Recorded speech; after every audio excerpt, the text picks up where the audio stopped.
Assalamualaikum warahmatullahi wabarakatuh. Perkenalkan, nama saya Fitri Wahyuningsi. Video ini saya buat untuk memenuhi tugas mandiri 2 mata kuliah Teknologi Produksi Tanaman pada Lahan Suboptimal. Pada video sebelumnya telah dijelaskan beberapa karakteristik lahan. Nah, pada video kali ini saya akan menjelaskan teknologi pendekatan untuk mengatasi cikaman pada lahan tersebut. Yang pertama, lahan kering, iklim kering. Gambar yang tergolong dalam lahan kering, iklim kering yaitu gambar A, C, D, F, dan H. Permasalahan pada lahan kering umumnya yaitu ketersediaan air, tekstur tanah, kandungan hara rendah, dan lain-lainnya.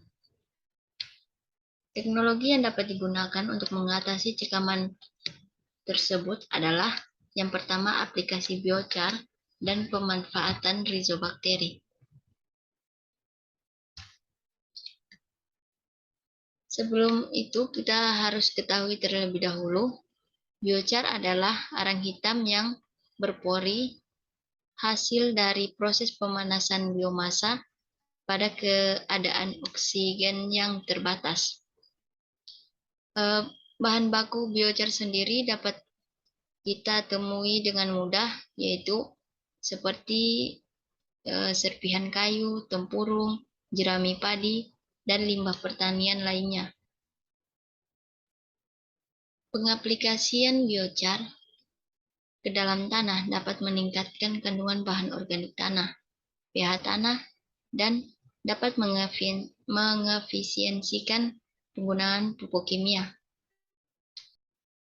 Biochar sendiri dapat langsung diaplikasikan ke dalam tanah maupun dapat dimodifikasi, seperti ditambahkan dengan bahan organik lainnya seperti pupuk organik atau di coating menggunakan ekstrak rumput laut dan lain-lain. Yang kedua, inokulasi rhizobakteri. Inokulasi rhizobakteri ini dapat mengatasi cikaman kekeringan di lahan kering karena rhizobakteri mampu mempertahankan pertumbuhan tanaman pada kondisi cikaman lengas 40% dari kapasitas lapang, yang berarti dapat meningkatkan ketahanan tanaman terhadap cikaman kekeringan dan dapat mengefisiensikan penggunaan air sebanyak 60%. Rhizobakteri sendiri adalah kelompok bakteri yang memiliki kemampuan untuk memfiksasi nitrogen bebas dari alam. Rhizobakteri dapat memperbaiki struktur tanah serta mengikat logam berat yang terdapat di dalam tanah.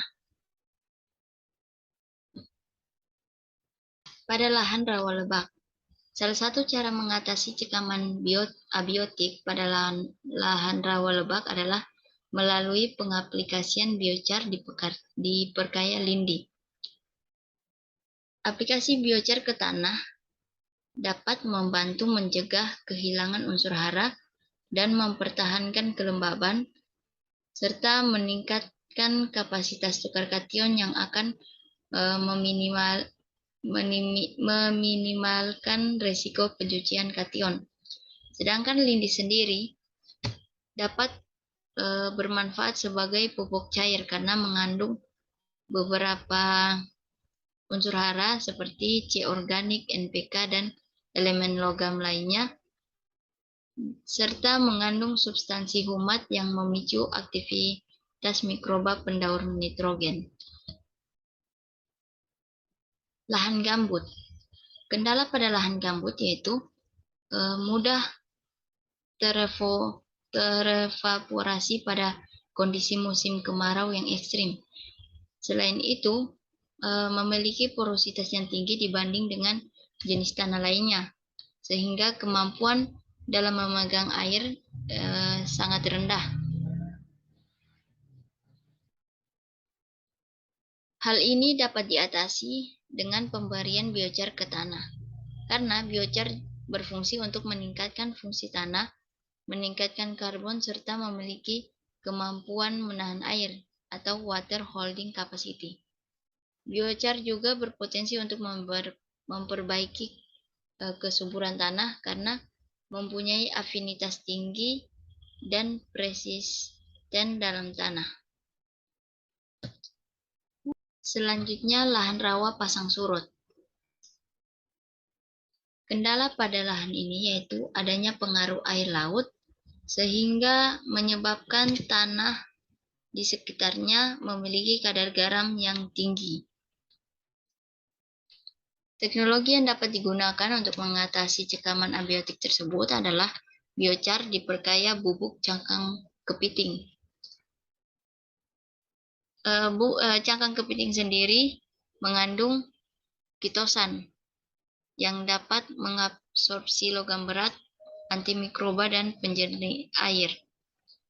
Selain itu, cangkang kepiting sendiri mengandung unsur hara makro dan unsur hara mikro, seperti kalsium, magnesium, kalium, natrium, besi, dan lain-lain.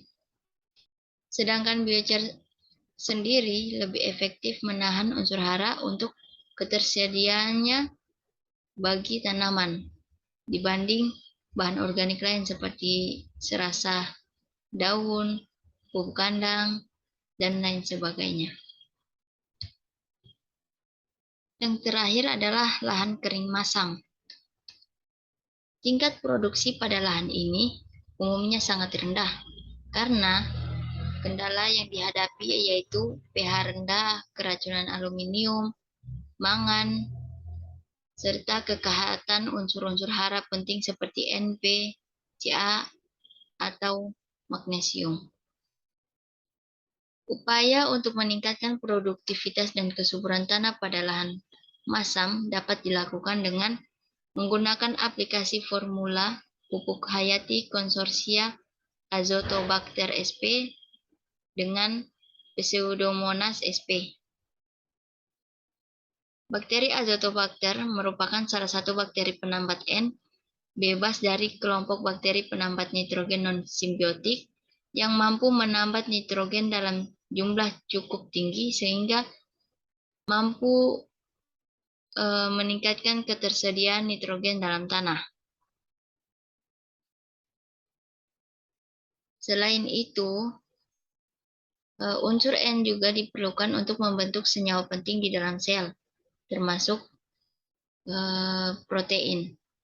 Sedangkan bakteri Pseudomonas sp adalah bakteri tanah yang dapat melepaskan P dari ikatan Fe, Al, Ca, dan Mg, sehingga P yang tadinya tidak tersedia menjadi tersedia bagi tanaman.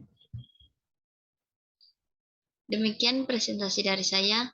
Lebih dan kurangnya mohon dimaafkan. Wassalamualaikum warahmatullahi wabarakatuh.